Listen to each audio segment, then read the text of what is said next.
Mister Gautam Adani और उनकी 6 business firm काफ़ी न्यूज़ में चल रही हैं। पिछले एक साल में इनकी नेटवर्थ 3.5 बिलियन डॉलर से सीधा 72 बिलियन डॉलर तक पहुंच गई है और सिर्फ पिछले एक हफ्ते में इन्होंने 13 बिलियन डॉलर से भी ज़्यादा का लॉस कर दिया। और रिसेंटली NSDL ने, that is national security depository limited ने, इनके 3 FPI अकाउंट्स फ्रीज कर दिए।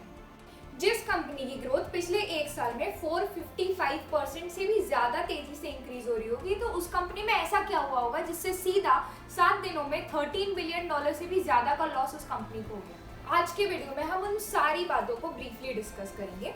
पहला, गौतम अडानी की सारी फर्म्स का मार्केट कैप इतनी तेजी से कैसे बढ़ा, पिछले 7 दिनों में उन्हें 13 बिलियन से भी ज्यादा का लॉस क्यों हुआ और NSDL ने उनके 3 FPI अकाउंट्स क्यों फ्रीज किए।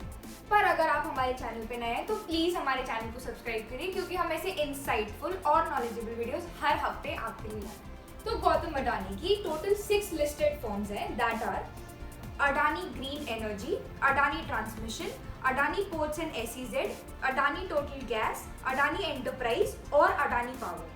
अगर अडानी एंटिटीज के मार्केट कैप को लास्ट ईयर 2020 मई से इस साल 2021 मई से कंपेयर किया जाए तो सारी मार्केट एंटिटीज का मार्केट कैप 5 गुना से भी ज्यादा तेजी से बढ़ा है।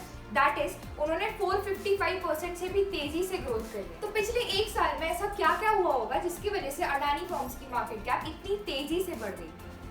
तो पिछले 2 सालों में अडानी ग्रुप ने एयरपोर्ट्स, पोर्ट्स और पावर्स में 50,000 करोड़ से भी ज्यादा का इंफ्रास्ट्रक्चर असेट्स में इन्वेस्ट किया है।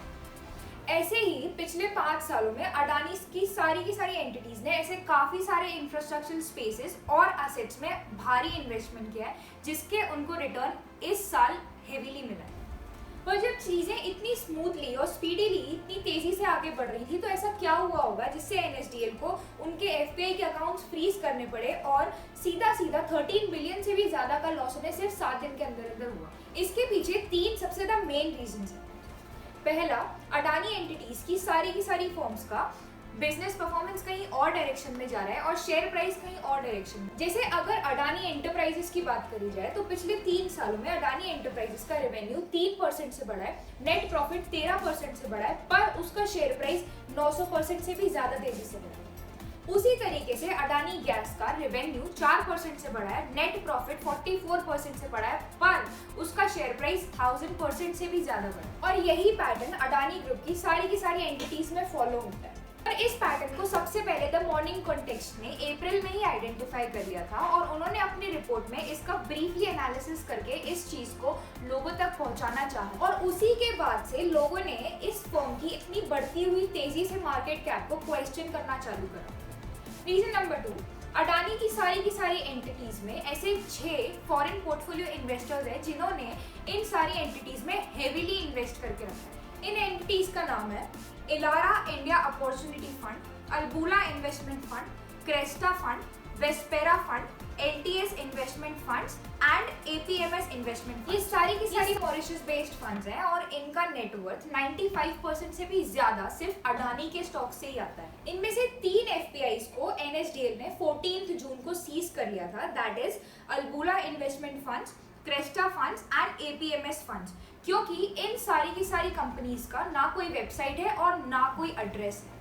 ये सारे फॉरेन पोर्टफोलियो इन्वेस्टर्स के 43,500 करोड़ से भी ज्यादा के फंड्स अडानी एंटिटीज में इन्वेस्टेड थे और पिछले साल जब प्राइसेस इतनी तेजी से बढ़ रहे थे तब भी इन्होंने अपने स्टॉक्स नहीं बेचे। अकाउंट्स फ्रीज कर लेने का मतलब होता है कि अब उन अकाउंट से ना कोई स्टॉक्स खरीदे जा पाएंगे और ना कोई स्टॉक्स बेचे जा पाएंगे। और बेसिकली फ्रीज सिर्फ तब किए जाते हैं जब कोई सी भी कंपनीज कंप्लायंसेस को फॉलो नहीं करती है, और यहाँ पर same goes with all of these 3 FPIs। और जब 14 जून को इकोनॉमिक टाइम्स के थ्रू लोगों को पता चला कि NSDL ने ऐसे 3 FPI अकाउंट्स अडानी एंटिटीज के सीज कर लिए हैं या फिर फ्रीज कर लिए हैं, तब से उनके स्टॉक की प्राइसेस हेवीली गिरने लगी। रीजन नंबर 3, सेबी की गाइडलाइंस के हिसाब से कोई से भी इंडियन फर्म में मिनिमम ऑफ रिटेल इन्वेस्टर्स 25% होने चाहिए, पर अडानी की सारी एंटिटीज में ये भी कहीं और ही जाना है। अडानी ग्रुप की सारी एंटिटीज में maximum portion of retail investors 5 से 10% जाता है और वहीं फॉरेन पोर्टफोलियो इन्वेस्टर्स या फिर प्रमोटर्स का रेशियो 90% से भी ज्यादा है। और जिन कंपनीज में फॉरेन पोर्टफोलियो इन्वेस्टर्स का रेशियो इतना ज्यादा होता है और रिटेल इन्वेस्टर्स का इतना कम होता है, उसके शेयर प्राइसेस में ऐसे फ्लक्चुएशंस देखना काफी कॉमन होता है। और ये वो 3 बेसिक रीजंस थे जिसके वजह से अडानी ग्रुप के स्टॉक्स के प्राइसेस इतनी तेजी से गिर रहे हैं। आई होप आपको हमारा आज का वीडियो पसंद आया होगा और आपके सारे डाउट्स इस वीडियो के बाद क्लियर हो गए, क्योंकि हमारा मोटिव यही है कि हम ऐसे कॉम्प्लेक्स से कॉम्प्लेक्स टॉपिक्स को आप तक इजी से इजी वे में प्रेजेंट करें। Will be back with some fun content next week. Until then stay tuned and stay safe.